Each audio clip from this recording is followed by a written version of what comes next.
Nama saya Nafisa Utami, guru SMK Nur Rumah Paninggaran.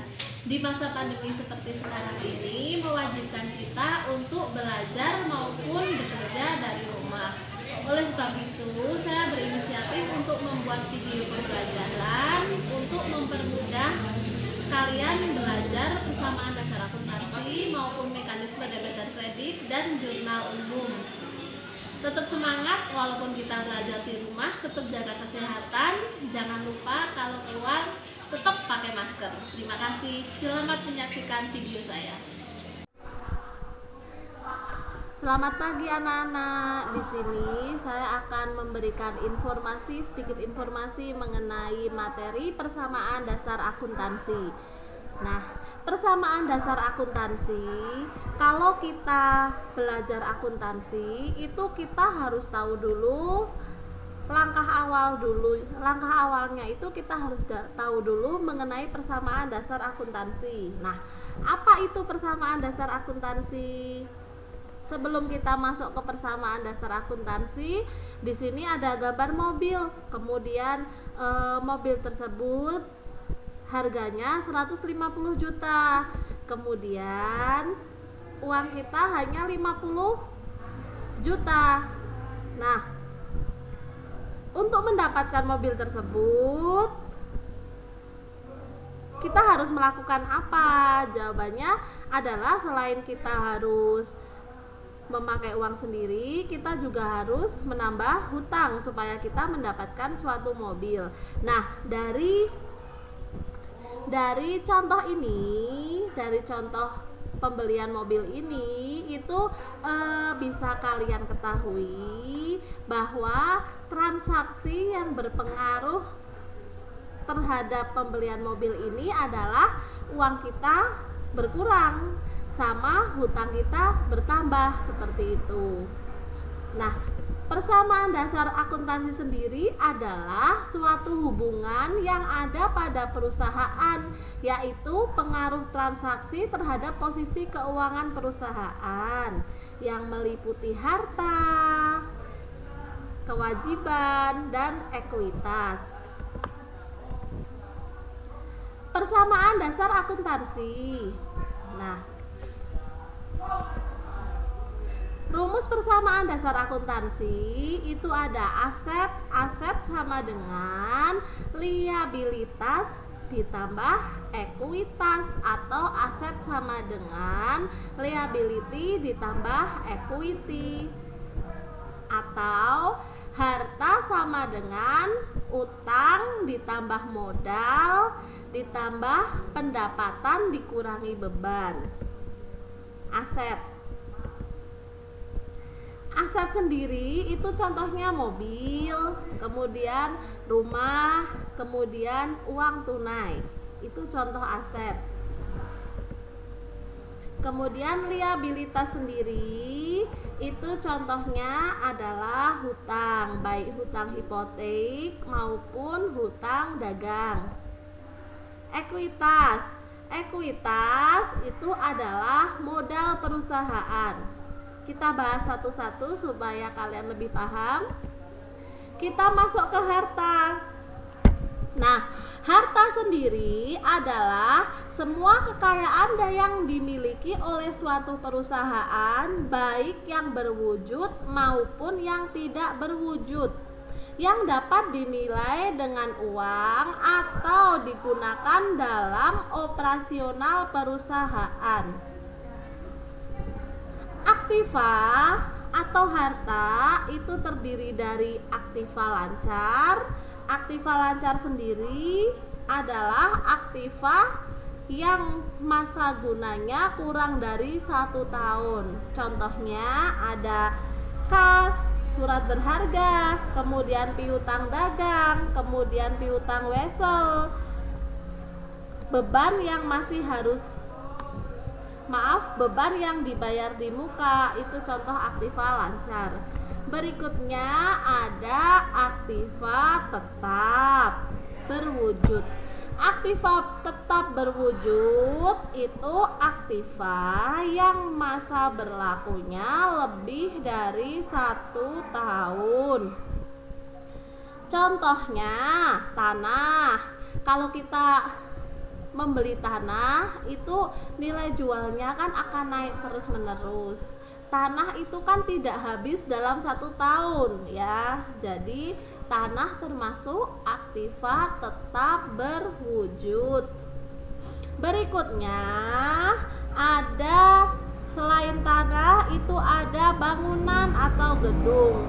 Kemudian ada mesin juga termasuk aktiva tetap berwujud. Kemudian ada peralatan toko, ada alat angkut juga, itu termasuk aktiva tetap berwujud. Berikutnya ada aktiva tetap tidak berwujud. Aktiva tetap tidak berwujud itu contohnya seperti goodwill, kemudian ada hak paten, hak cipta, merek dagang, hak sewa, sama hak sewa seperti itu. Berikutnya ini ada aset lainnya. Yang termasuk aset lainnya ini contohnya yaitu investasi jangka panjang, itu masuk ke aset lainnya. Setelah kita mempelajari mengenai aset, kalian sudah paham mengenai aset, kita masuk ke hutang. Nah, apa itu hutang? Nah, hutang itu merupakan kewajiban membayar kepada pihak lain karena adanya transaksi pembelian barang atau jasa secara kredit. Itu namanya hutang. Nah, hutang itu berdasarkan jangka waktu pelunasannya, itu hutang bisa dibagi menjadi 3, yaitu yang pertama hutang atau kewajiban lancar. Nah, perlu kalian ketahui hutang atau kewajiban lancar yaitu uang yang harus dilunasi dalam waktu tidak lebih dari 1 tahun. Itu namanya hutang lancar. Contohnya ada hutang dagang, kemudian ada hutang wesel, kemudian penghasilan yang diterima di muka dan beban terutang, itu masuknya ke hutang lancar. Berikutnya ada kewajiban jangka panjang. Nah, apa itu kewajiban jangka panjang? Perlu kalian ketahui, kewajiban jangka panjang itu hutang yang waktu pelunasannya lebih dari 1 tahun. Yang termasuk hutang jangka panjang itu contohnya hutang hipotek, kemudian hutang obligasi, kemudian kredit investasi. Itu masuknya ke hutang atau kewajiban jangka panjang. Berikutnya ada kewajiban lainnya. Nah, kewajiban lainnya di sini adalah utang yang tidak termasuk ke dalam kedua kategori hutang di atas. Berarti tidak termasuk ke dalam kewajiban atau hutang lancar dan kewajiban jangka panjang. Contohnya, utang pinjaman yang diterima dari pelanggan, itu termasuknya hutang atau kewajiban lainnya. Setelah kalian sudah paham mengenai hutang dan harta, kita masuk ke berikutnya yaitu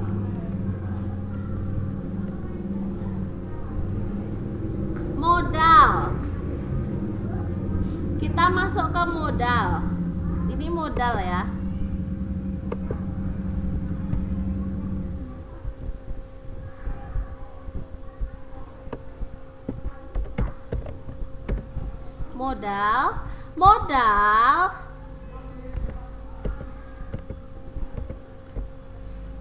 Modal adalah kekayaan pemilik perusahaan.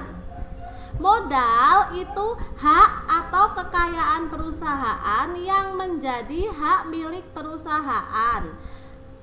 Modal perusahaan perseorangan itu adalah modal pemilik.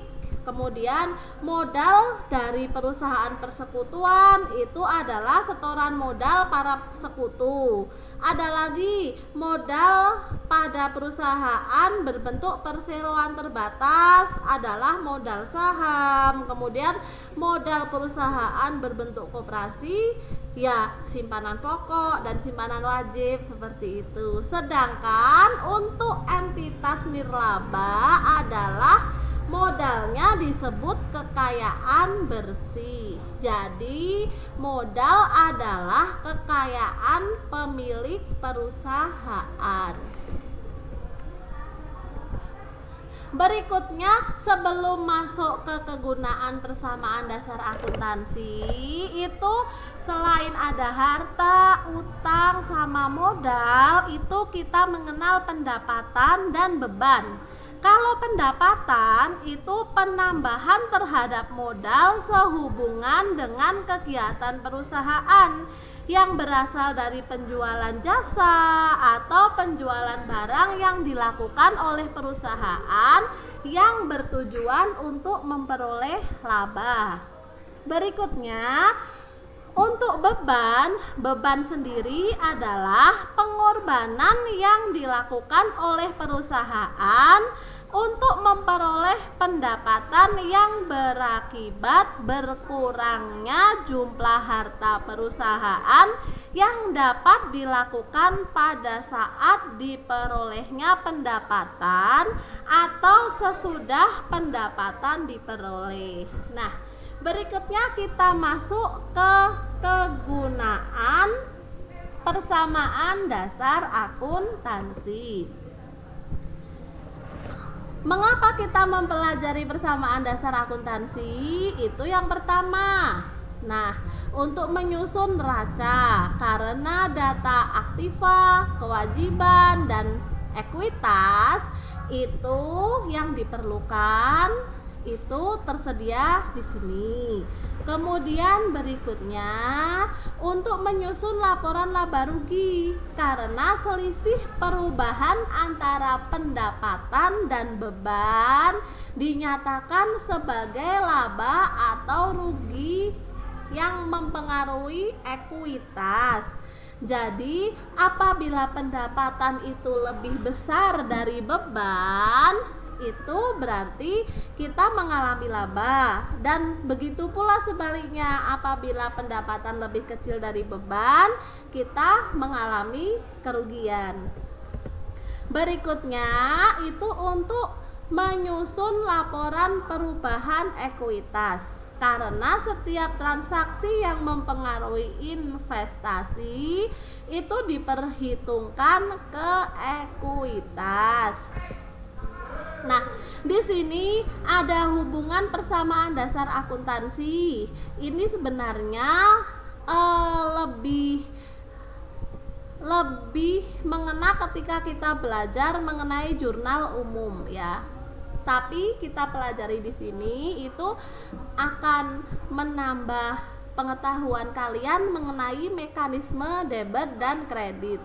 Nah, jadi di sini itu apabila akun harta bertambah, tadi harta sudah saya jelaskan dari awal, ada harta lancar, harta tetap, kemudian ada harta lainnya. Itu apabila bertambah itu masuknya di debit, dan apabila harta berkurang itu masuknya ke kredit, seperti itu. Berikutnya, apabila utang bertambah itu di sebelah kredit, dan apabila utang berkurang itu di sebelah debit. Perlu kalian ingat ya. Kemudian modal, apabila modal bertambah itu di sebelah kredit, dan apabila modal berkurang itu di sebelah debit. Untuk pendapatan, apabila pendapatan bertambah itu di sebelah kredit, dan pendapatan berkurang itu di sebelah debit. Biaya atau beban itu apabila bertambah di sebelah debit dan apabila berkurang itu di sebelah kredit. Nah, ada cara yang lebih mudah kalian menghafal hubungan persamaan dasar akuntansi atau mekanisme debit dan kredit itu pakai 5 jari. Nah, jari yang pertama ini ibu jari, kita sebut dengan harta. Kemudian utang, ini utang, modal, pendapatan, dan biaya atau beban. Apabila harta pojok sama pojok ya, biaya itu bertambah itu di sebelah debit. Apabila yang pojok dan pojok berkurang, harta dan biaya berkurang, itu di sebelah kredit. Nah, begitu pula sebaliknya. Apabila utang, kemudian modal, kemudian pendapatan, yang tengah ya, berarti yang tengah ini bertambah, itu di sebelah kredit. Dan apabila yang tengah berkurang, itu di sebelah debit. Nah, jadi rumus 5 jari ini perlu kalian hafalin, perlu kalian pelajari supaya mempermudah kalian dalam penyusunan persamaan dasar akuntansi maupun penyusunan jurnal umum. Ini mekanisme debit dan kredit ya, yang perlu kalian ketahui pakai rumus 5 jari ya. Berikutnya, ini penerapannya persamaan dasar akuntansi pada suatu kasus. Nah, di sini itu ada contohnya. Rizky membuka bengkel mobil dengan nama Berkah Mede. Nah, pada saat itu Tuan Rizky menyetorkan uangnya sebagai modal awal 100 juta rupiah. Maka persamaan dasar akuntansinya bagaimana? Apabila Tuan Rizky menyetorkan uangnya sejumlah 100 juta rupiah, berarti akan berpengaruh terhadap yang pertama yaitu aset, kemudian berpengaruh pula terhadap ekuitas. Aset nanti di kolom kas, kemudian ekuitas atau modal bertambah karena Tuan Rizky itu menyetorkan uangnya sejumlah 100 juta rupiah, seperti itu. Berikutnya, setelah beberapa bulan itu Tuan Rizky perlu membeli beberapa peralatan lagi untuk kepentingan bengkelnya. Ia membeli peralatan instalasi bengkel dengan harga 20 juta rupiah. Nah, kemudian pembelian tersebut dilakukan secara tunai atau cash. Pada saat Tuan Rizky membeli peralatan secara tunai atau secara cash, itu biasanya Tuan Rizky akan mengeluarkan uang. Nah, karena Tuan Rizky mengeluarkan uang, itu akan berpengaruh ke akun, ke kelompok aset ya. Asetnya berkurang 20 juta. Dan karena Tuan Rizky membeli peralatan, makanya asetnya Tuan Rizky pun bertambah berupa peralatan sebesar 20 juta rupiah, seperti itu. Kas berkurang sebesar 20 juta rupiah, ini bisa kalian lihat ya.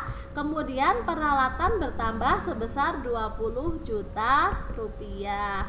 Nah, contoh berikutnya,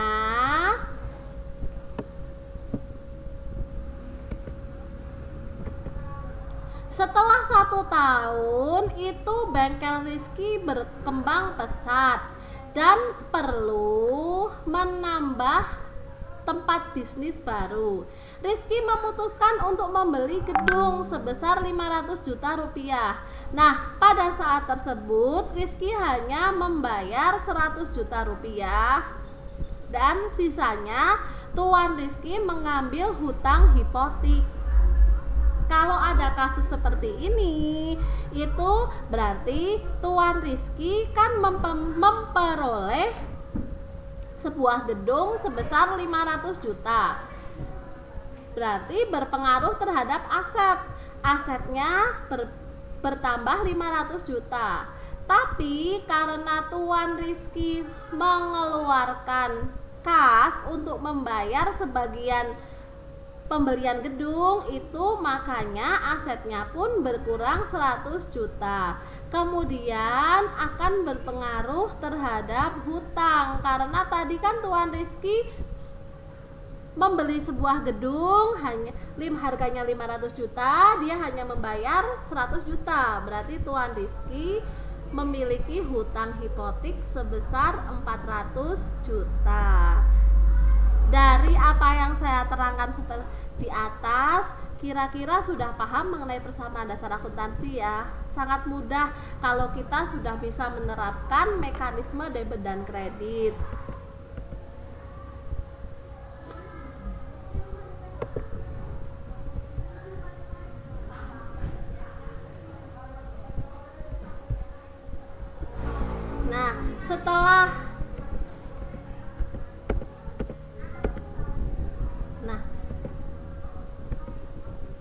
Nah, setelah tadi kalian mengetahui mengenai persamaan dasar akuntansi, sekarang kita akan membahas sedikit mengenai jurnal umum. Tadi kalian sudah paham mengenai mekanisme debit dan kredit. Nah, sekarang ini kita masuk ke dalam jurnal umum. Biasanya jurnal umum ini itu digunakan untuk perusahaan jasa. Kalau perusahaan dagang itu biasanya memakai jurnal khusus.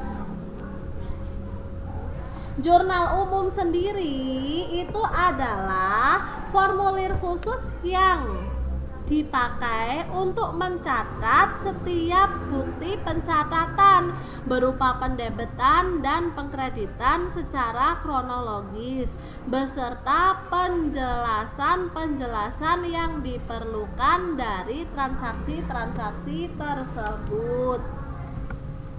Nah, di sini ada tabel akuntansi, yaitu bentuk kolom buku jurnal umum. Bentuk kolom buku jurnal umum ini meliputi tanggal, kemudian ada nomor bukti, ada keterangan, ref, jumlah, debit, dan kredit.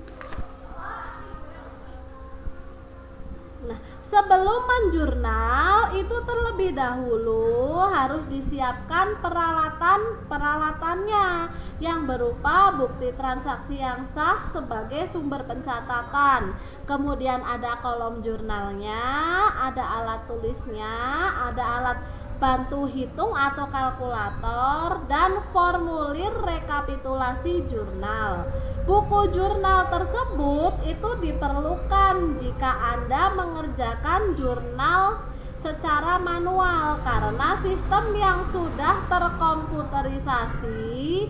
Buku jurnal manual sudah tidak diperlukan lagi. Berarti ini diperlukan ketika kita menjurnal secara manual.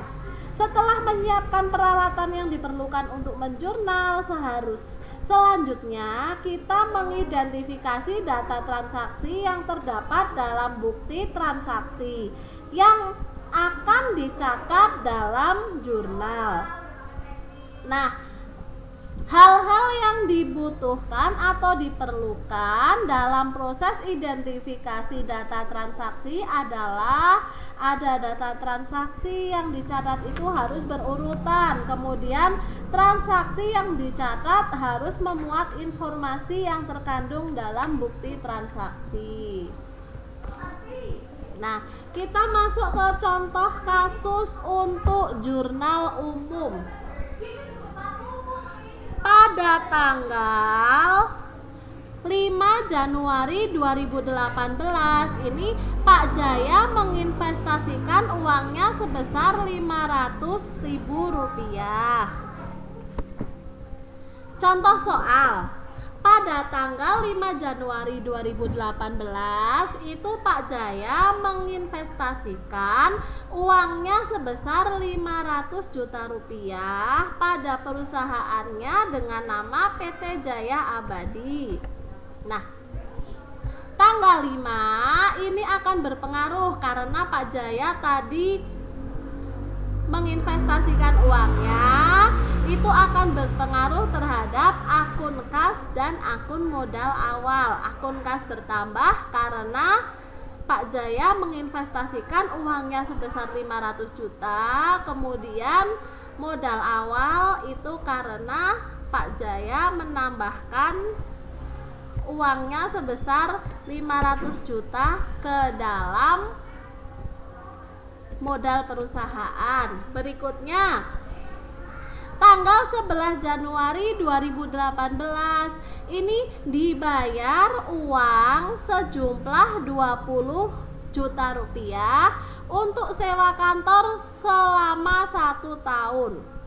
Ketika kita membayar uang sejumlah 20 juta rupiah, itu berarti kas kita berkurang. Kas berkurang di sebelah kredit, sedangkan debitnya yaitu sewa dibayar di muka. Karena kita membayar sewa itu di muka, maka jurnalnya sewa dibayar di muka, dan kas. Pada tanggal 15 Januari 2018 itu dibeli peralatan dan perlengkapan kantor masing-masing sebesar 10 juta rupiah dan 5 juta rupiah. Nah, kalau ada transaksi seperti ini, itu berpengaruh terhadap akun peralatan bertambah di sebelah debit dan perlengkapan kantor bertambah di sebelah debit, kemudian kas berkurang di sebelah kredit yaitu 15 juta rupiah. Seperti ini ya. Ini karena tadi peralatannya 10 juta rupiah, kemudian perlengkapannya 5 juta rupiah. Nah, ini karena kita membeli makanya bertambah, kemudian kasnya berkurang 15 juta rupiah karena untuk membeli peralatan dan perlengkapan kas, seperti itu. Kemudian pada tanggal 20 Januari 2018 itu menerima pendapatan dari penjualan tunai sebesar 10 juta rupiah. Pada saat kita menerima pendapatan itu akan berpengaruh terhadap kas. Kas kita bertambah di sebelah debit dan akun pendapatan bertambah pula di sebelah kredit, seperti itu. Kas kita bertambah di sebelah debit dan pendapatan kita bertambah di sebelah kredit. Berikutnya, pada tanggal 25 Januari 2018 itu membayar gaji pegawai untuk bulan Januari sebesar 20 juta rupiah. Kalau kita membayar gaji berarti debitnya yaitu beban gaji sebesar 20 juta rupiah dan kreditnya yaitu kas sebesar 20 juta rupiah, seperti itu.